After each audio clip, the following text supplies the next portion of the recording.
Bonjour Emmanuel. Salut Ludovic. Je tiens d'abord à te remercier d'avoir accepté mon invitation parce que j'ai découvert ta chaîne YouTube il y a pas longtemps en fait, mais j'ai été immédiatement attiré par ton approche de l'éveil et de la non-dualité. Euh, Au-delà du fait que je trouve que ton approche rejoint la mienne en fait à plusieurs égards. J'ai été touché par la clarté de ton message, de ta pédagogie et puis euh, quelque part de ta vulnérabilité, on va dire. Ce qui m'a marqué, c'est ta capacité à relier en fait ton discours à ton expérience directe, au fait que tu nies pas les expériences humaines et que tu ne sacrifies pas le relatif sur l'autel de l'absolu tout-puissant et qui serait séparé de notre expérience directe. Voilà. Donc Ouais. pour commencer, pour ma première question, c'est une question assez classique, mais il faut bien commencer quelque part. Est-ce que tu pourrais nous présenter un peu ton parcours spirituel, entre guillemets, ce qui t'a amené aujourd'hui à partager tes réalisations et à aider les personnes qui te contactent à, à réaliser le réveil. C'est, ça fait plusieurs fois que je partage mon parcours et c'est drôle, là en ce moment, il y a encore tout qui est en train de changer pour moi, ma façon de voir les choses. Et donc je vois bien que euh, c'est un parcours constamment évolutif. Donc on peut être en relation avec le parcours de quelqu'un en fonction de là où on se place soi-même ou pas. Et donc parfois ça peut porter à confusion et donc c'est toujours bon de dire quelle étape, qu'est-ce qu'on vit à tel moment et comment ça va évoluer ensuite dans le temps. Tous les processus en fait, il y a comme des phases, on va dire, je peux appeler ça comme ça, de réalisation, de compréhension, d'ouverture, d'intégration de ces réalisations. Et même dans tout ça, c'est pas linéaire, c'est qu'il peut y avoir des retours aussi dans dans des choses enfin, des différents niveaux dans les mêmes choses, en fait, des profondeurs. Donc, ça m'amène toujours plus de subtilité. Donc, c'est pas évident de raconter son histoire Oui. maintenant depuis mon point de vue, qui, euh, qui est devenu assez arborescent, je dirais, et encore moins linéaire qu'avant. Mais en fait, on peut repartir de l'histoire de tout ça. Bah, c'est simplement euh, l'appel de l'absolu. Voilà, ou l'appel à réaliser. J'ai senti comme une graine à l'intérieur de moi à un moment donné, de transcendance, de ne pas croire en fait ce qu'était le film, ce qui m'apparaissait comme un film, en fait, une pièce de théâtre ou un jeu vidéo. Parfois, ça m'apparaît comme un vrai jeu vidéo, tout ça, avec des niveaux, des boss de fin de niveau. Et puis, en fait, c'est un jeu vidéo où on ne connaît pas les règles du jeu. Et donc, on va apprendre à bah, qu'est-ce qu'on fout là finalement? Qu'est-ce que c'est ce truc-là? Et tout mon processus a été bah, déjà de sortir de l'obscurité dans laquelle je me sentais, derrière un voile. Donc, en fait, on est là, on marche à tâtons dans l'obscurité. J'ai vraiment vécu comme ça, de sentir un appel à l'intérieur d'un absolu, d'une transcendance de quelque chose, et de pas savoir dans quelle direction ça allait se faire. Mais quand j'y serai, je le saurai dans ce que je cherchais. C'est-à-dire, je cherche quelque chose, cet absolu, c'est quoi? J'en sais rien. Mais c'est ce qui va transcender, ce qui m'apparaît être les changements perpétuels. En fait, tout ce qui change, toute la vie, tout ce qui bouge, tout ce qui n'est jamais pareil. Il y avait bien quelque chose qui n'allait jamais changer. J'en étais persuadée. Oui, il y a quelque chose qui allait transcender ce qui est impermanent. Et, hum, et l'ultime, comment dire, et il y a une part de moi qui voulait absolument se fondre dans ça. Et, Et donc, la première partie, je dirais la phase première avant le basculement, ça a été de quitter l'absolu par la forme, à travers la forme, d'essayer de me fondre. dans la rencontre avec le vivant. Donc que mon moi disparaisse dans la rencontre avec la musique, par exemple. Il m'arrivait d'être tellement absorbée par la musique, d'être le son, la musique. Et là, j'arrivais à des états, je dirais presque extatiques ou orgasmiques de transcendance du moi qui se croyait séparé de la musique. Et je faisais ça avec tout. J'ai commencé très jeune à découvrir ça, enfin très jeune, sans rentrer je dirais, des états impersonnels, de perception directe ça c'était à 8 ans déjà, le premier état. Donc ça m'a scotché, on va dire, dans le sens où à partir de là, bah, c'est fini, quoi. La naïveté de être collé à l'histoire, c'est fini. Et il m'a paru à ce moment-là, à 8 ans, que cette vision impersonnelle était plus vraie que tout. Et c'était ça, on parlait juste, ça c'était juste la présence pure, sans mental, sans histoire, mais le moi avait disparu à ce moment-là. Et donc, ça, je dirais que je le mettrais de côté parce qu'après, c'était juste un premier état d'éveil, un premier état d'être, simplement être, sans mental, sans histoire, mais le moi, la personne avait disparu. Donc à 8 ans, c'est très déconcertant et à 8 ans, c'est un problème ensuite. On se retrouve en dissociation avec la vie. Donc ça, c'est les problèmes ont commencé à apparaître après, mais là, je vais revenir sur cette quête d'absolu parce qu'ensuite, depuis cet espace-là, je sentais que la vie, comme elle ne prenait plus sens de façon linéaire, j'avais besoin que mon moi disparaisse. Je sentais que ce moi devait disparaître et que la forme, le monde du manifesté m'offrait les opportunités pour que ça disparaisse. Donc là, c'était l'attention qui se focalise dans la forme. C'est la première partie avant basculement. Donc elle va chercher à l'extérieur, à travers les sens, en fait. C'est extrêmement sensoriel. Et c'est une voie de présence, hein. C'est une voie de présence. J'appelle ça, enfin, la voie du sentir. Mhm. C'est une voie de présence par la pure sentie, voie chamanique en fait, mais ça, je l'aurais jamais décrit comme ça. Maintenant, c'est a posteriori que je l'ai décrit comme ça. C'est d'être un avec les éléments, d'être un. Il m'arrivait, par exemple, je passais beaucoup de temps dans l'eau parce que je vivais au bord de la mer, mais j'ai toujours été un vrai poisson. Et, et je me souviens, je devais avoir 18 ans, je suis allée, ou même, non, moi, j'étais plus jeune que ça, je devais avoir 16 ans en fait. C'est en Italie, où je méditais sous l'eau, à des profondeurs en apnée, en fait. Je méditais sous l'eau. Et je disparaissais, c'est-à-dire j'étais dans l'obscurité des profondeurs et il y a eu l'absence de sens, en fait, et j'arrivais à une immobilité totale et déjà l'absolu, en fait, j'ai ce vide complet, j'y avais déjà goûté à ce moment-là, sauf que je me suis quasiment endormie, si tu veux, sous l'eau. Mhm. Mhm. Pas recommandable, mais par contre, ça montre, en fait, cet appel qui était tellement fort, tous les moyens étaient bons. L'apnée, par exemple, c'était un bon moyen pour arriver à ces états de vide, en fait, de silence intérieur, de disparition d'un moi qui se croit séparé de quoi que ce soit. Mais tout était vraiment porte d'accès. Donc la sensation, après, je veux dire, quand j'ai grandi, enfin quand j'ai vieilli après ça, j'ai, il y a plein de choses qui ont été des opportunités. Euh, Dans la sexualité, par exemple, dans la rencontre avec un partenaire, le fait de pouvoir en fait fusionner avec l'autre, mais par la disparition de soi et de plus savoir où l'un commence et l'autre finit à travers. J'ai découvert enfin, à 18 ans, j'avais déjà des connaissances en moi de tantrisme, enfin Mhm. de pratiques énergétiques sur la respiration. C'était là, voilà. Et la personne que j'avais rencontrée, elle m'a offert l'opportunité de réveiller ses mémoires. Et en fait, on s'est reconnus aussi, on s'est reconnus d'autres vies. Et, et on a pu vivre ça. Mais ce qui m'est apparu à ce moment-là, c'est qu'on pouvait transcender la dualité, le moi et le toi, par la sexualité. Donc le moi fond, chacun de nous fond.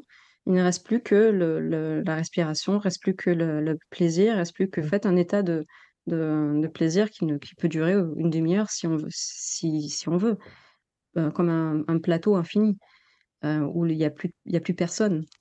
Il y a que le plaisir qui est, par exemple, hein, pour parler de ça. Mais j'en parle, c'était un processus, en fait, d'entrer dans l'absolu, enfin, de rencontrer, de se rencontrer à travers la forme. Mais il y a quelque chose qui manquait derrière tout ça.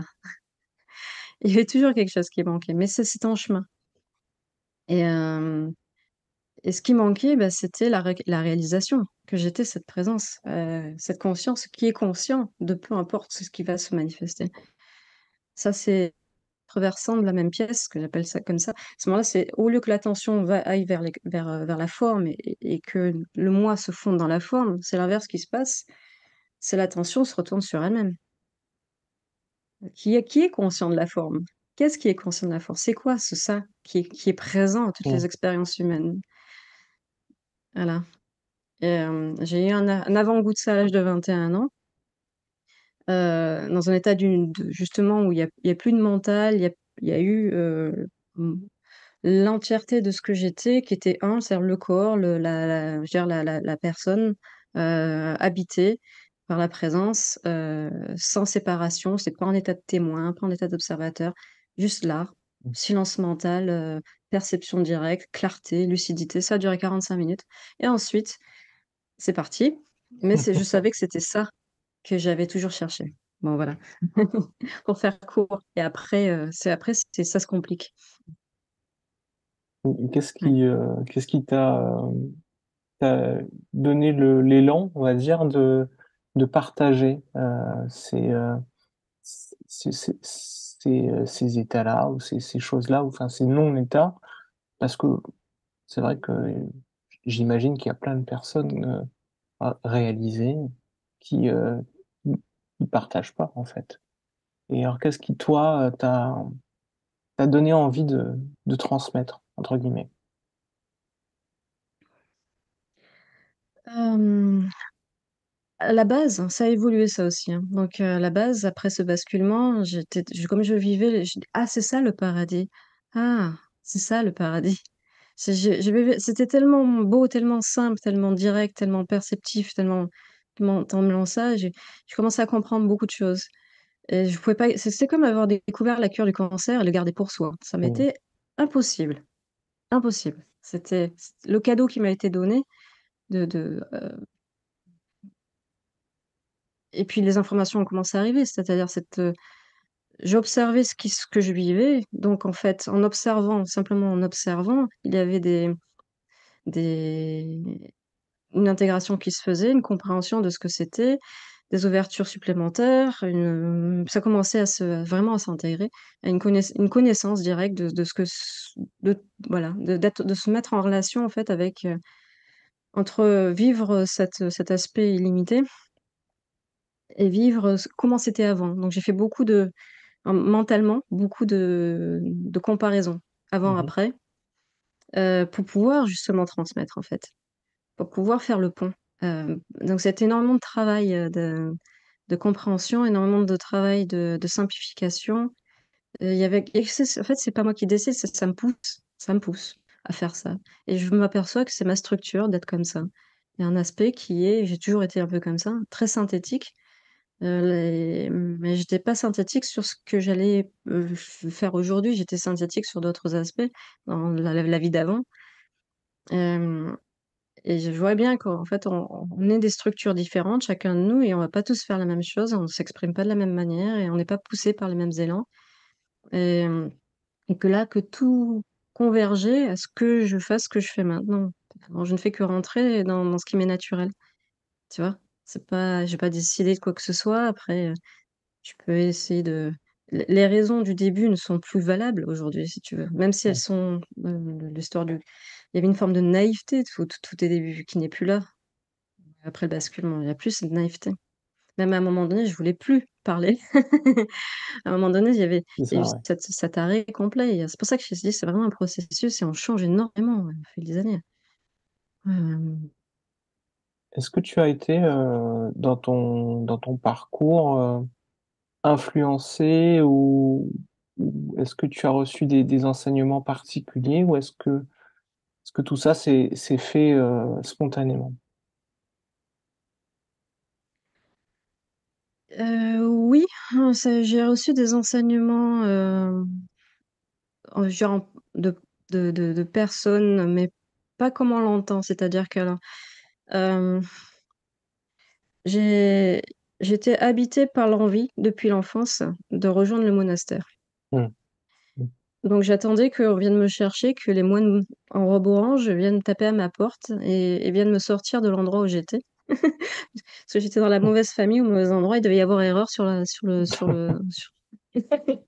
sur le truc. Et toute ma vie, mais même jusqu'à l'âge de 40, là je vais avoir 44 ans, jusqu'à l'âge de 41 ans, je crois. Cette histoire de monastère, ça Mm. restait, hein, c'est resté jusqu'après le basculement pendant 2 ou 3 ans après.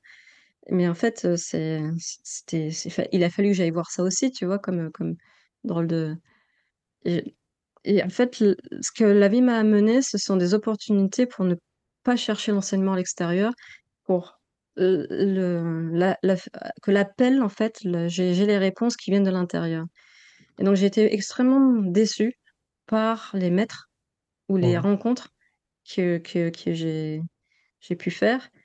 Et je ne veux pas rentrer dans ces détails-là, mais en fait, il y a beaucoup d'abus aussi Mm. dans tout ça. Mm. Et, au lieu de voir ça comme quelque chose de négatif, je dirais que ceux qui abusent font leur chemin et ceux qui sont supposés être abusés aussi font leur chemin. Donc, d'une certaine manière, c'est OK. J'ai pas de- c'est- Tout me paraît être dans le temps qu'on est en train de vivre nécessaire. Donc, Mm. c'est comme ça. Et pas de... Et moi, ça m'a aidé à retourner l'attention à l'intérieur. C'est-à-dire, si éveil il devait y avoir, j'avais déjà tout en moi et ça, j'en étais convaincue. C'est juste de trouver le chemin vers le c'est quoi? Comment ça se fait tout seul? Et donc, ça a été mon chemin après les 21 ans. Après ce premier état d'unité. Le chemin, ça a été de lâcher les gens avec qui je parcourais, je Mhm. cheminais, pour me retrouver dans la solitude la plus totale et apprendre à écouter mon cœur. Et c'est ça, ça a été le point le chemin, en fait, le terrain qui a permis, à un moment donné, de poser une intention, mais c'est après des années, hein, parce que pendant des années, je suis retournée dans le monde, en fait. On va dire ça comme ça, à partir de 21 ans, j'ai eu besoin de douceur. Parce que là, j'étais dans des voies de présence dures. Donc là, on va pas casser l'ego. On ne va pas casser l'ego. C'est fini cette histoire-là. Et il y a des voies, c'est les gens qui cassent l'ego. Voilà. Mm. Faut le savoir. Il y a dans les voies d'éveil, il y a pas que des gentils. Il y a des gens qui vont abuser d'autres personnes pour casser l'ego de l'autre personne. Et en fait, là, j'ai eu besoin de douceur. Donc après, pendant je sais plus, 13, 14 ans qui ont suivi, hein, quand même, j'ai fait ma vie, une carrière. Je me suis, d'une certaine manière, replongée dans le monde en jouissant, mais aussi en souffrant parce que je ne pouvais pas. J'avais abandonné un truc en fait. Mais en même temps, je faisais du neti-neti tout pendant ces 15 ans. Donc, j'ai jamais perdu de vue ce qu'il y avait de vrai. Je cherchais ce qui était vrai. Et c'était ça la ligne de conduite.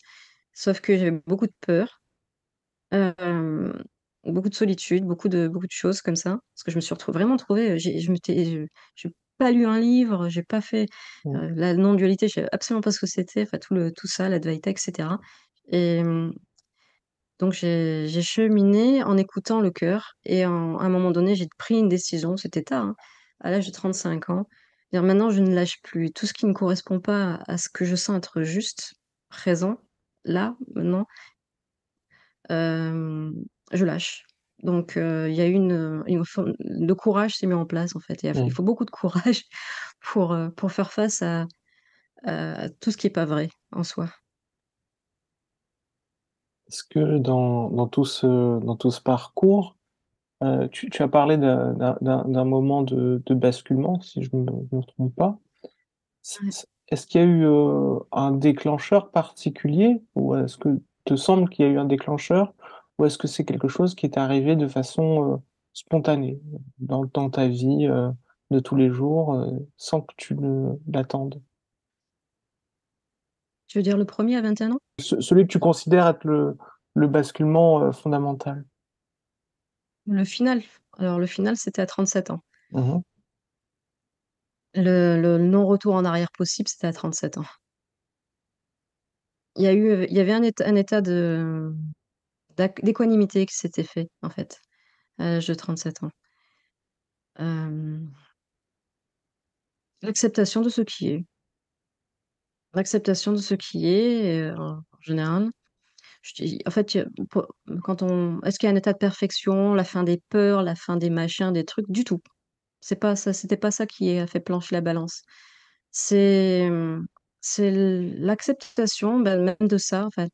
Euh, Il y avait des résistances, mais c'est pas ça c'est comme si à un moment donné, il y a un point de bascule qui fait que même si on n'a pas, tout n'est pas ouvert et tout n'est pas réglé, et tout n'est pas vu, etc., on s'en fiche, en fait. C'est la capacité à s'arrêter, à ne plus rien vouloir, en fait, à plus rien se demander, à se foutre la paix à un moment donné. Et cet espace de disponibilité de l'instant présent, bah, c'est ça le terrain. J'arrête de vouloir changer. Je peux pas, de toute façon. C'est pas que je veux, je peux plus changer les choses. Je peux pas avoir ce que je veux. J'abandonne. Tu vois. Il y a même pas eu ce savoir d'atteindre quoi que ce soit. C'était fini, en fait. Il y avait déjà plus de quête d'éveil, il y avait plus rien. Il y avait ce terrain-là, donc j'insiste vraiment sur cette absence de vouloir, cette innocence, en fait, de mon Dieu, prends-moi, quoi. C'était ça, mais il n'y avait Mm. pas de demande. C'était déjà là, quoi. Mais, et à ce moment-là, bah, il y a juste la grâce qui est arrivée parce que sur un fil YouTube, tu sais, les recommandations des chaînes, il y a une méditation d'Eckhart Tolle qui est arrivée Mm. et que je connaissais pas. Et là, je regarde cette méditation-là en particulier où il conduit, en fait, l'attention en fait, on prend conscience de tout ce qui est petit à petit, on remonte jusqu'à la conscience elle-même, qui prend conscience d'elle-même. Et je suis son truc d'une façon totalement naïve. Je dis oui, oui, ça marche, oui, tout, oui, tout. J'ai fait tout le truc jusqu'au bout. Ah ouais, ça marche son truc.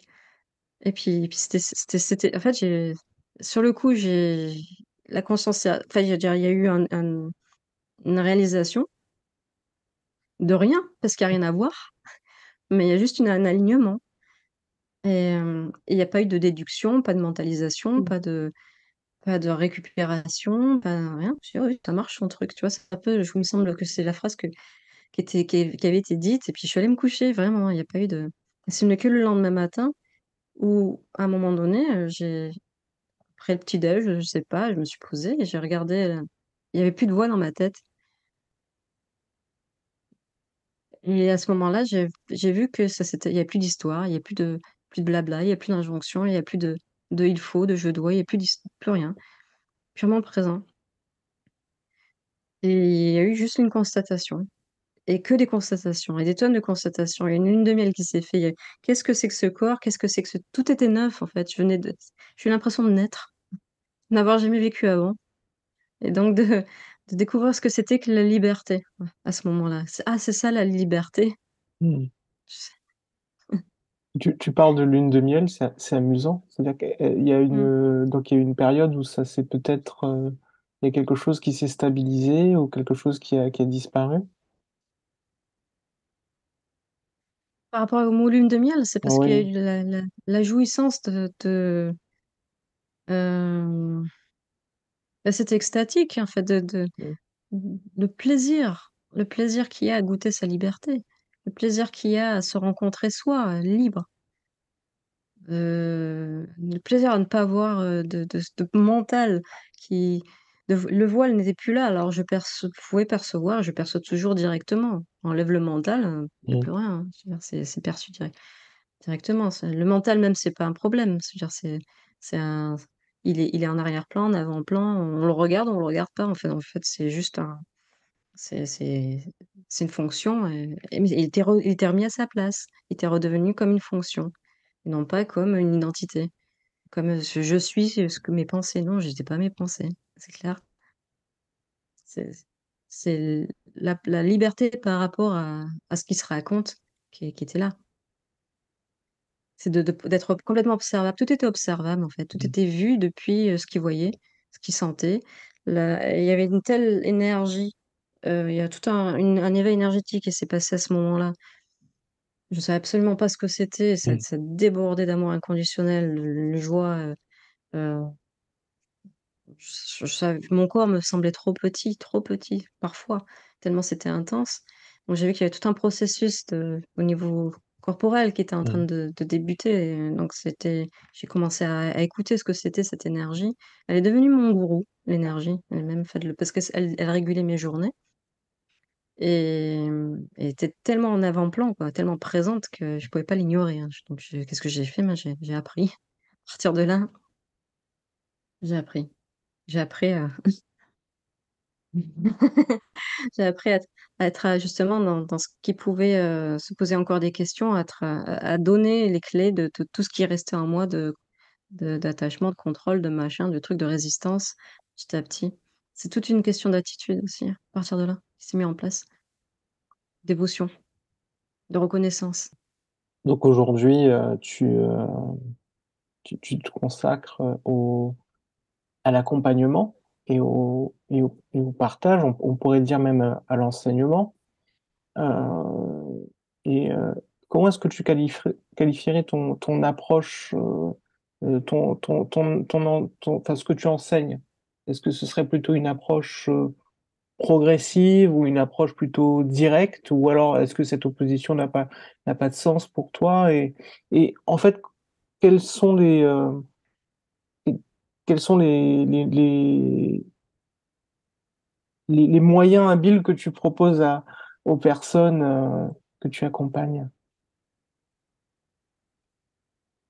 De reconnaître que nous sommes cette présence, et tous les moyens sont bons.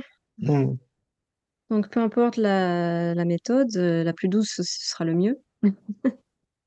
La contrebalancer avec du cœur, l'écoute du cœur, en fait tout ce qui sert à la présence, c'est-à-dire le senti, mhm, ça mène à la présence, le sentir ses émotions, ça mène à la c'est de la présence. Hem, Être de plus en plus fin par rapport à l'écoute de son corps, c'est de la présence. Méditer, si on a envie de méditer, ça permet d'être présent à ses pensées. Tous les moyens sont bons du moment qu'on reconnaît qu'à la fin, en fait, on est cette présence. C'est ça le truc. mm, Et donc, de qu'il y ait ce pivot de basculement d'identité qui n'est que le début. mm, Il y a besoin de ce détachement. C'est pour ça que je dis bien, c'est un processus aussi alchimique et énergétique et de transformation qui se fait dans un certain ordre, en fait. Il y a pas à chipoter, même s'il y a des trucs qui s'entrecroisent et on peut commencer, faire tout le processus de libération émotionnelle avant, mais mm, si ça se fait pas avant, ça se fera après. Donc ça s'entrecroise, mais par contre la réalisation que je suis cette présence, ce je suis, c'est fondamental. Sinon il manque toujours une face à la pièce et donc une voix qui est complètement chamanique sans cette part-là, à un moment donné, il y aura besoin de provoquer enfin de réaliser, l'autre face et parfois en individuel.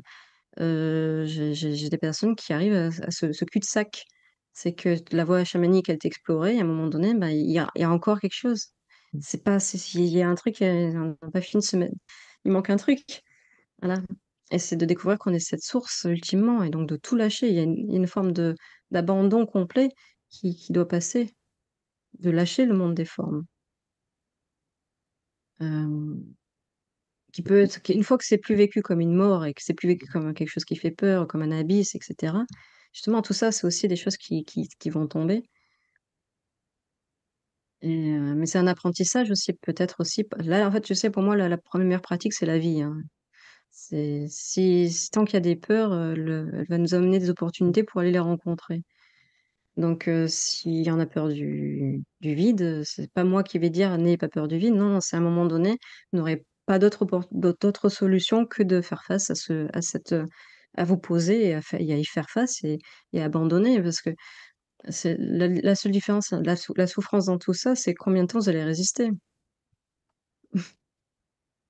C'est intéressant que tu évoques en fait le fait que tous les moyens sont bons et donc qu'il y a des moyens pour pouvoir reconnaître cette présence.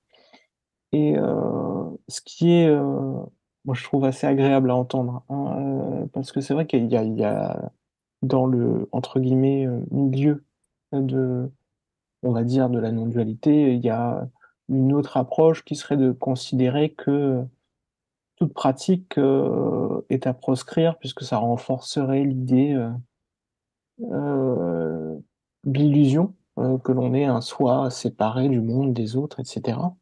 Bah, est-ce que c'est pas en soi une pratique ça? C'est très, très dogmatique, hein, c'est mmh, très OK. Si vous le dites, hein. Non. cherchez, testez, expérimentez. Faites votre chemin. Chacun de nous est différent. On a tous des structures différentes. Et voilà, il y a pas de. Moi, j'ai fait mon chemin toute seule, donc j'ai pas de. Je suis hors dogme, hors formation, hors au contraire. Ce que m'a appris la vie, c'était dès qu'il y a une structure, elle va péter, hein. Donc, Mm. dès qu'il y a un attachement à une forme particulière, ça va péter. Dès qu'il y a une croyance particulière, ça va péter. Il n'y a pas de. Quand je te dis tout est bon, tout est moyen à prendre, c'est parce qu'il y a le fondamental, c'est ce basculement, c'est la réalisation que je suis cette présence. Mhm. Il y a des gens qui se sont éveillés en repassant, d'accord, ok, en ne rien faisant. Et il y en a d'autres, ben, il leur a fallu beaucoup de souffrance, beaucoup de pratiques, et ben ça aurait été leur chemin et ça aurait été valide. C'est valide. Mm.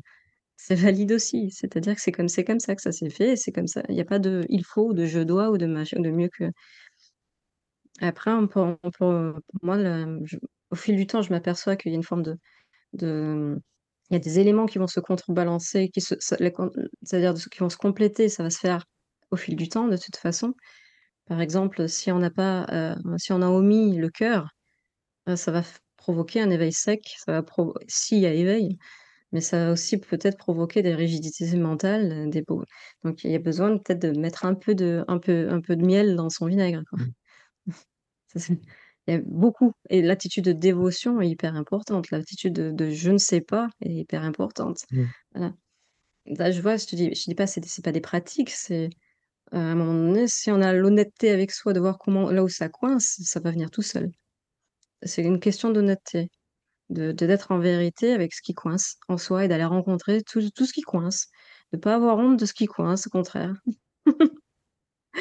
Pour moi, c'est des opportunités. Là où ça coince, c'est qu'il y a un truc à aller voir. Oui. C'est assez intéressant et alors si on devait raccrocher tout ça à une tradition existante, puisque bon, j'aime bien faire ça. Mais ça fait beaucoup penser quand même à une voie, bouddhiste tibétaine, enfin, une tradition que je connais bien, personnellement. Et mais j'ai remarqué, notamment dans tes vidéos, que tu évoquais à plusieurs reprises, une la méditation que tu évoques, c'est une méditation profonde. Et j'ai pu aussi, voir que ça consistait, à être présent sans intervenir, en fait, sans faire quoi que ce soit. Est-ce que tu pourrais, nous en dire un petit peu plus? Qu'est-ce que c'est que cette, méditation? Oui, c'est ce que j'appelle la méditation sans objet. Donc ce que je te disais au début, la méditation, c'est-à-dire de réaliser l'unité par la forme, c'est une méditation sur objet. Donc c'est ce qu'on peut appeler ça la voie du sentir. Par exemple, quand je mets mon attention sur ma respiration, à un moment donné, ou sur une partie du corps, ou si je pointe l'attention sur une flamme, s'il y a des pensées, elles sont lâchées, mais il y a focus sur quelque chose en particulier, et à un moment donné, il y a aussi il y a réalisation de cette unité aussi par l'attention sur objet, ou donc on peut y arriver dans cette direction-là, en fait. On arrive au tout, on arrive à la totalité par la forme, et au un par la forme. Hem, je dirais que là, quand on fait ça, il y a un focus et une attention renforcée, et c'est comme un laser vers quelque chose, et donc à mon sens, comment je le ressens ça, c'est qu'on va vers les ondes hautes. On va vers les fréquences hautes et intenses, donc énergétiquement parlant. Donc on va vers les hautes fréquences. Et donc on peut s'entraîner à faire ça, c'est une méditation sur objet, et ça va rejoindre, il y a un point de pivot là-dessus aussi, ce que j'ai découvert par l'expérience, hein. J'invente rien en fait. Il y a un point de pivot là aussi, c'est qu'en même temps, on quand on arrive au tout, on arrive au rien. Mmh. Donc les basses fréquences sont aussi là. Donc le zéro est aussi là. C'est qu'on on va vers le un, ou la totalité, et en même temps, on est à la fois le tout et le rien, à ce moment-là. On peut arriver à ça. Et donc ça, c'est quand on choisit d'aller dans cette direction-là, dans ce type de méditation, vers le tout. Et l'autre méditation que je propose, c'est vers le rien. Donc on retire notre attention du monde des formes, on défocalise. Donc on défocalise par, Le plus direct, c'est on va trouver le rien, le vide, le néant, en fait, le zéro, ou l'absence, l'obscurité complète, l'absence d'image mentale. C'est la non-visualisation de quoi que ce soit, contrairement à l'autre méditation. On voit rien. On voit rien. Dès qu'on voit quelque chose, on lâche. Dès qu'on sent quelque chose, on lâche. Il y a une défocalisation. Et donc, ça, au niveau physiologique, ça descend. La respiration diminue, le cœur aussi. On va vers le zéro. Et il y a il y a plus de pensée, et il y a même plus quelqu'un qui est courant, qu'il existe. Il y a plus de je suis. À un moment donné, on arrive à cet état électroencéphalogramme plat. Mm. On est très, très, très, très basse fréquence. Et donc, comment je sais qu'il y a c'est le zéro? C'est parce que c'est par palier. Donc, c'est progressivement, on descend progressivement. Parce qu'on me dit, comment tu sais qu'il y a personne s'il y a personne pour être conscient qu'il y a personne? C'est parce Mm. que c'est progressif et qu'on sent vraiment la physiologie changer. On sent que ça se décroche, en fait. Et il y a jusqu'au zéro absolu. Et à ce moment-là, on arrive au néant complet, donc l'opposé du tout. On arrive au rien, au vide vide. Contrairement au vide plein, on va dire ça comme Mm. ça pour ceux qui ont envie de mettre des mots dessus. Mais le vide vide, le zéro, il y a personne pour être conscient de quoi que ce soit. C'est l'inconscience. C'est le néant, il y a plus personne. Il y a disparition de toute sensation corporelle, il y a plus personne. Il y a plus de Mm. cœur, il y a plus rien, quoi. Plus de respiration. Et là, il y a quelque chose qui se passe à nouveau, à ma grande surprise, hein, mais c'est comme ça que j'ai vu que c'était un 8, Mhm. c'était un infini. C'est à ce moment-là, il y a un rebasculement dans le tout. Là, à ce moment-là, il y a la pure lumière à partir du rien. Il y a la pure lumière. Le plus grand soleil, le soleil de tous les soleils, la source de toute l'énergie en potentiel. Donc derrière l'absence de manifestation, il y a la pure manifestation, la potentialité de toutes les manifestations, notre source créatrice qui est là, et là, ça m'a renvoyé en fait à mes sens, parce que dans le bouddhisme, apparemment, on peut s'entraîner progressivement à arriver à ça. Mm. Donc s'acclimater à la lumière. Et moi, je suis tombée dedans en 10 minutes, donc en 5-10 minutes. Et c'était une explosion. Sans savoir où j'allais du tout, parce que c'était, Mm. si tu veux, ces appels au néant se sont faits au cours de 2 années, suivant le basculement. Mm. Ces appels à cette expérience-là, qui n'est qu'une expérience, hein, euh, qui, ça s'est fait en répondant à l'appel de ce vide, parce que c'était une succion énergétique qui t'amène à lâcher, à défocaliser, quand le moment dans la journée t'appelle à le faire. Donc, bah, c'est quand ça se présentait, pouf, n'importe où, n'importe quelle position, pas de coussin de méditation, rien de sérieux dans tout ça. C'est quand ça se passait, je répondais à l'appel. Donc, j'ai vraiment appris à répondre à cet appel-là, et à ce que tout disparaisse, en fait, à ce moment-là. Et donc, j'avais pas de plan, pas d'idée de ce que ça allait du tout. Je répondais juste à l'appel de façon innocente. Et à un moment donné, ce jour-là en particulier, c'est allé très vite, et il y a eu plus rien en, je sais pas, 5-10 minutes, Mm. de mémoire, tu vois? Je me souviens que c'était très rapide. C'est une chance incroyable que tu as que tu aies pu croiser tout cela de façon presque spontanée, on va dire.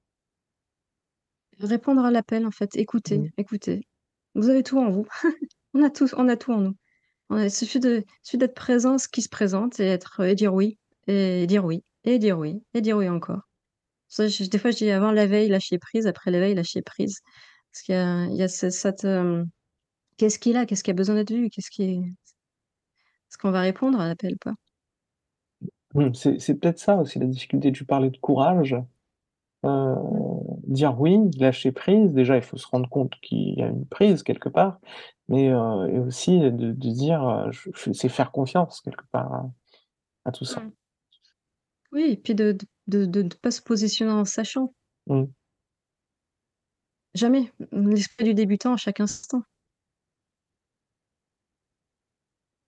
Je suis surprise à chaque fois de voir à quel point c'est un chemin infini, et de voir à quel point euh, la vie nous réserve des surprises, et c'est bourré de paradoxes. C'est une blague cosmique après blague cosmique, hein. Mm. Au début de la discussion, tu évoquais partiellement les implications euh, sur, notamment sur les émotions et sur le fait de devenir, enfin, je résume, hein, quelqu'un de meilleur, entre guillemets, suite à l'éveil. Est-ce que, justement, lorsqu'on on atteint ce basculement, lorsqu'on on a la réalisation de ne plus être, enfin, réalise de ne pas être un ego, entre guillemets, j'utilise beaucoup de guillemets, hein, je suis désolé. Est-ce que tu penses que ça fait de celui qui atteint l'éveil, entre guillemets, encore une fois, quelqu'un de meilleur, parce que ça fait de celui qui atteint l'éveil un saint. Et bien évidemment, c'est une question un peu provocatrice, mais euh, ça m'intéresserait d'avoir ton point de vue là-dessus. C'est ça qui est intéressant de voir, et je sors de ma naïveté depuis ces 6 ans, hein, depuis ce basculement. C'est de voir qu'en fait, tout le monde, il est pas beau, tout le monde, il est pas gentil parce qu'il a vécu l'éveil. Ce n'est que le point de départ, en fait. C'est que le point de départ. À partir de là, on a une telle liberté. Qu'est-ce qu'on va en faire? Une responsabilité. Est-ce que les gens ont conscience de leur responsabilité ou pas? Ou pas? L'humain, on fait quoi? On le jette à la poubelle? Non. C'est tout le point de départ, c'est d'aller de rencontrer. C'est quoi qui est difficile? C'est de le jeter à la poubelle ou d'aller rencontrer ce qui est difficile? Tu vois? D'aller rencontrer ses émotions, d'aller rencontrer l'humain. J'ai pas choisi la voie facile, en fait. Donc, il y a une question de, hem, je dis pas, il y a pas de mérite dedans. Je dis simplement parce qu'en fait, on pense que l'absence de réaction, l'absence de machin comme ça, il peut y avoir dissociation, Mmh. et à mon sens, à post-éveil, il peut y avoir dissociation. C'est qu'on va pas rencontrer ce qui est douloureux. On va pas rencontrer, la conscience, elle est pas encore descendue dans la boîte de Pandore, là, dans le cœur. Elle est pas encore descendue dans le bide. Elle est pas encore Mmh. descendue jusqu'en bas des pieds. Ça s'est pas encore ouvert. C'est pour ça que pour moi, l'unité, c'est tout le passage entre le moment du basculement de l'éveil, entre l'éveil et janvier 2023 pour moi, c'était un processus d'humilité et de réalisation qu'il y avait il y avait plus, c'était que le début, et qu'il y avait une réintégration dans le corps, une intégration dans le corps, oui. C'est comme si l'éveil avait été une mort, et là, c'était une réincarnation. Il fallait rencontrer Emmanuel. Au contraire. Au contraire, c'est là que ça prend Mmh. sens. C'est là que l'unité se fait. Il faut habiter ce corps, et que tout le, enfin, il faut, tu vois? Moi, je veux pas dire, pour moi, il faut. OK? On va rester comme ça parce que je je vais pas dire ça comme ça parce que, j'ai pas eu le choix. Ça s'est imposé. Ouais, C'est c'est, peut-être parce que mon expérience m'a fait voir, à quel point on pouvait être abusif aussi dans cette quête-là, à quel point on pouvait se leurrer, à quel point, à quel point on pouvait faire de mal autour de soi dans cette irresponsabilité, dans ce jeu de jouer et pas savoir ce qu'on fait, il y a besoin là, en ce moment, on peut articuler en ce moment, j'apprends à prendre pleinement responsabilité d'Emmanuel, quoi, enfin de ce que je suis entièrement. Je parle pas de moi à la troisième personne, en fait. Si tu veux, c'est au contraire. C'est surtout pas, tu vois? C'est vraiment que ça reste ouvert, à chaque instant. C'est pas quelque chose de facile à décrire ou à comprendre, ou c'est vécu, c'est-à-dire, depuis l'intérieur. La présence et Emmanuel font un. mmh. Il y a pas de séparation entre la forme et la non-forme. Mmh. J'ai jamais eu. Il y a eu besoin de séparation pour s'apercevoir qu'il y avait pas de séparation, quoi. J'ai eu besoin de réaliser que j'étais cette présence, pour ensuite apercevoir que tout ce qui se manifeste, en fait, n'a jamais été séparé de moi, et tout ce qui se manifeste en moi, les sentiments, les ressentis, les contractions, les résistances, ça se manifeste. C'est de la conscience. Tout est Mmh. moi, en fait. Tout est toi. Enfin, je veux dire, tu vois ce que je veux dire, quoi? Tout est cette manifestation, une. Il y a la non-manifestation qui est ce qui est conscient de la manifestation, c'est un. Et Et donc, ce qui est dit délicat et ce qui est très difficile et qui est inconfortable au possible, c'est d'aller rencontrer ce qui est inconfortable au possible, c'est-à-dire bah, de jouer le jeu de la vie. Parce que là, être humain, qu'est-ce que c'est Ah, pas évident. ah, mais c'est un monastère à ciel ouvert, hein. C'est un Mm. jeu de. C'est, ça me fait penser à certains moines qui vont se dire que finalement, même dans les monastères, on se retrouve avec bah, les mêmes problèmes en fait que dans la vie de tous les jours. Et donc, il n'y a aucune place à la fuite. On peut pas fuir. C'est vrai que là, tu évoques le fait de se réincarner quelque part, le fait de ne plus s'identifier, de ne pas rester identifié juste à, à la conscience, entre guillemets, mais Absolument. de Mm, c'est ça. reprendre remettre les mains dans le cambouis, quoi, parce que sinon on reste dans une sorte de dualité très subtile et qui peut être à un moment donné très utile aussi, voire agréable, mais euh, où finalement on vit avec plein d'angles morts et puis on veut pas forcément, on veut pas se faire mal, quoi. Euh, C'est ça. C'est dans le concret, hein, comment ça peut se manifester, c'est-à-dire que dès qu'on a une réaction, euh, une réactivité émotionnelle par rapport à quelque chose, s'il y a des pensées associées, de les autoriser à être, c'est-à-dire de les écouter.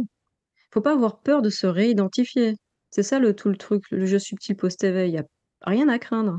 Il y a rien à craindre. Au contraire, ce sont la réactivité et toutes les fausses croyances qui vont apparaître, ou les croyances. Enfin, je veux dire, c'est le jeu. Euh, Dire si on rencontre quelqu'un de façon pratique, on rencontre quelqu'un, je sais pas, au niveau relationnel, il y a du désir, il y a de l'attraction, mais ça va pas se faire. On va sentir peut-être, je sais pas, moi, des sentiments de jalousie. Tiens, merde, la jalousie, qu'est-ce qu'on en fait? On balaye sous le tapis? Ou de la peur, ou du manque, qu'est-ce qu'on fait? On va le balayer sous le tapis? Non, au contraire, et d'entendre les croyances qui se rajoutent par-dessus et d'aller la rencontrer. C'est ça, s'engager dans la vie. Là, il y a un plein engagement, en fait, d'être humain et de regoûter à toutes ces choses, ces opportunités de vivre, où là, ça devient un autre chemin difficile, en fait, pas confortable du tout, où il y a pas besoin de se désidentifier de la chose. C'est l'inverse. C'est que toute la difficulté est d'être OK avec le manque, avec l'inconfort et de le vivre pleinement, d'être complètement avec en tant que présence, même si on se dit pas ça. Moi, je me raconte pas, je suis présente à mes émotions, ou quoi. Non, non, je le vis pleinement.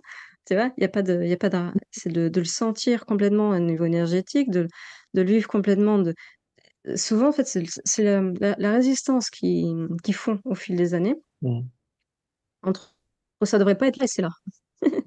C'est, à un moment donné, ça devrait pas être là. Je devrais pas avoir de peur, je devrais pas avoir de honte. Ok, si, si. C'est justement, ne pas avoir peur de se réidentifier. C'est tout le processus de réintégration qui est, je veux dire, pour aller entre l'éveil et l'unité, il y a une distance entre la mm, réalisation et la libération. Il y a une grosse distance, hein. Et ça peut être, ça peut ne pas se faire en une vie, on peut passer à côté de ça. Et en fait, tout le processus qui peut paraître paradoxal pour ceux qui vivent pas ce basculement-là, c'est de se réidentifier avec le personnage. mm. Mais il n'y a pas d'identification comme avant, c'est pas pareil. Mais pour C'est, arriver à la libération, faut être ce personnage dans tous les aspects ordinaires, dans le commun, dans tout ce qui vient, dans tout ce qui arrive. Tous les ressentis sont, on dit oui à ce qui est, hein. Et même et s'il y a un non, le non, on dit oui ou non. Quand je dis non, c'est non, non, je veux pas, je suis en colère, ça devrait pas être comme ça. Ce qui est, le refus de ce qui est momentané, la colère par exemple, le refus de ce qui est, bah, je dis oui à ce non. Pas peur de ce non, je mets pas sous le tapis, j'essaie pas d'en faire un truc pas spirituel, je me dis pas ça devrait pas être là. Non, non. Là, ce sont ces subtilités de non-résistance et en même temps, ça s'ouvre au niveau physiologique. Quand on est arrivé là, on sent qu'il y a vraiment un processus au niveau de la matière, de transmutation de cette matière. Ça, c'est, ça fait, ça se libère, ça se relaxe, le système nerveux change, on évolue en tant que personne, notre globalité, hein. Et le corps suit. C'est pas séparé du corps, au contraire. Tu parlais de libération. Il y a un chemin vers la libération après l'éveil. En fait, on est libéré de quoi alors à ce moment-là? On est en conscience avec ce qui se manifeste de façon actualisée. Il y a pas de, il y a de moins en moins d'aspects sombres, d'aspects non éclairés. Donc la conscience, on est en conscience avec ce qui se manifeste d'instant en instant, en instant en instant, sans mettre sous le tapis quoi que ce soit. Donc c'est aller rencontrer, c'est pour ça on peut parler de rencontrer ses parts d'ombre. C'est juste la lumière de la conscience qui elle, n'a aucun jugement sur quoi que ce soit. La présence, en fait, n'a aucune. La lumière, en fait, se fait sur les choses. Et, hum, et ça passe par ce qui dit non en nous, ce qui refuse l'instant présent. Donc là où ça dit non, là, donc c'est pour ça que je pointe directement vers les émotions, parce que c'est bien souvent, il reste des peurs, la peur de la peur, etc., hein, des colères ou des refus, le refus de ce qui est. Donc c'est très facile, en fait, quand on voit, c'est simple, hein, c'est le refus, c'est là où ça dit non à ce qui est au moment présent. Et donc là, de tout laisser s'exprimer, de tout laisser, de le regarder, d'être à la fois. On n'est pas, tu vois, j'aurais dit avant, on est à la fois témoin et acteur, mais même plus, quoi. C'est-à-dire, il n'y a pas de témoin ni d'acteur, c'est que c'est unitaire. Ça se vit, et moins il y a de résistance, et plus c'est rapide, hein. Et, et ça va passer. Ceci aussi passera. Et ça rappelle l'enseignement du Bouddha, en fait. Son premier enseignement qui était la voie pour la cessation de la souffrance. Et la cessation de la souffrance, c'est quoi? Ben, c'est la cessation de la résistance à ce qui est. La souffrance étant juste le fait de dire non, quoi. Et C'est ça. Mhm. c'est... Il avait raison, monsieur. ouais, ouais, il y a beaucoup de gens qui considèrent ça, effectivement. Et après, ils diraient, essayez avant de dire que j'ai raison. Mais effectivement, euh, oui, c'est... bah, après, j'ai l'impression que toutes les voix authentiques visent les les mêmes enseignements, parce que au final, il y a, on veut tous être libérés de la souffrance. Donc, je pense que c'est ce qui est fondamental. J'ai une question pour les personnes qui souhaiteraient s'engager sur un chemin, parce qu'ils se sentent un appel ou un élan. Est-ce que, à ton sens, dans les pratiques contemplatives que tu évoquais, est-ce qu'il y a des contre-indications? Est-ce que certaines personnes ne devraient pas suivre ce genre de voie?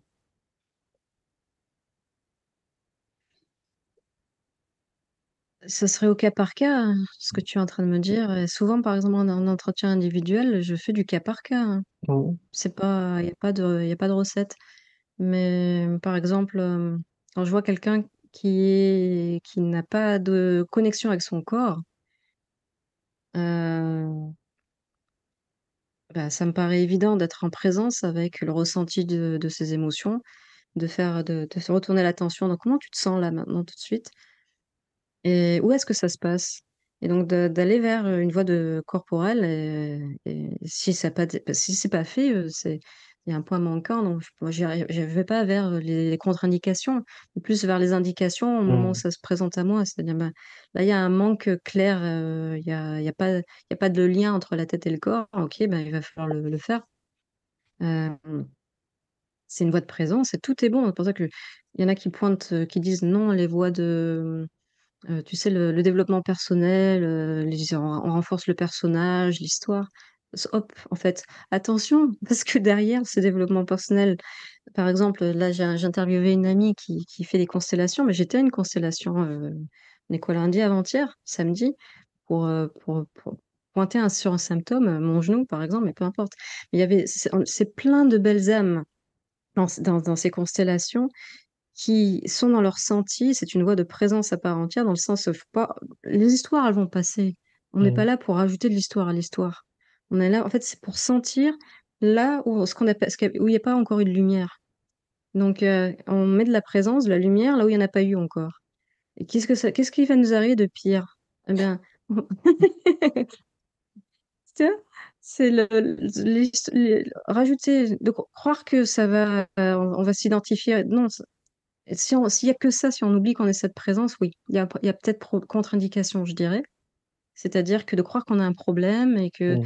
on va, on a besoin d'être réglé, qu'on est, qu'on va mal et que ça renforce cette histoire de victime et de cycle infini de karma et de guérison de l'âme. Parce Mhm. que ça, c'est vrai d'un certain aspect. Et un autre aspect, en fait, on n'a jamais été, il y a pas de problème. Un autre aspect, il n'y a pas de problème de la présence, c'est-à-dire que cet aspect infini de nous-mêmes, la source elle-même, n'a jamais eu de problème, elle n'a jamais commencé, elle n'a jamais fini. Ça doit être mis aussi pour contrebalancer. C'est ça le point de pivot. Si on nommait, pour ça, la contre-indication, je dirais, c'est même pas une contre-indication, c'est de voir que le développement personnel sans la présence, ça n'a pas de sens. Donc, si le développement personnel nous amène à la présence et qu'on sait ce qu'on fait, c'est-à-dire en conscience que la conscience habite de plus en plus les sensations, le corps, les ressentis, tout ce dont on peut être conscient, à ce moment-là, bah, c'est une voie subtile qui nous amène petit à petit à préparer le terrain pour incarner, pour cette unité. Tout est bon. C'est pour ça que je peux pas. Non, non.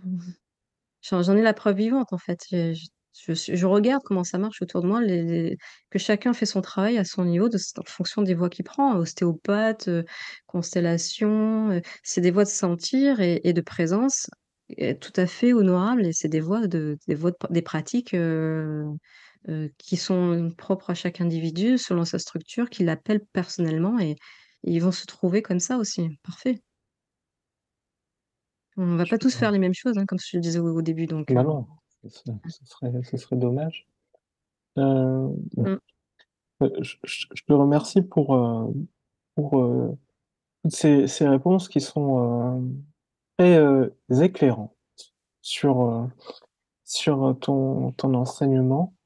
Est-ce que tu as des événements à venir? J'ai cru voir sur ton site que tu avais des stages ou des retraites que tu organises au mois de septembre 2023, parce qu'on est en 2023. Est-ce que tu Oui, pourrais... oui, oui, je vais faire deux présentiels, c'est des week-ends, début septembre, 2 et 3 septembre, et l'autre c'est 23-24. Mhm. Il y aura aussi quelque chose en Bretagne, mi-octobre, le 12 et 13 octobre. Je n'ai pas encore annoncé ça, mais ça se fera du côté de Vannes. Voilà, première année à faire du présentiel. Donc, C'est c'est bien, il faut en profiter parce qu'on sait jamais trop quand est-ce que le confinement pourrait retomber. Je plaisante, mais effectivement, toujours profiter des occasions de rencontres en vrai, entre guillemets. Je mettrai les informations liées à ta chaîne, à ton site et à tes événements dans la description de la vidéo. Je te remercie encore hein, pour le temps que tu as bien voulu nous accorder et puis ta avec générosité. joie. Merci Et beaucoup. Merci à toi. je te contacterai pour t'envoyer le lien de la vidéo quand ce sera en ligne. Ok. Je te souhaite une très bonne journée. Bah, pareil, merci beaucoup, Au Ludovic. revoir. À plus.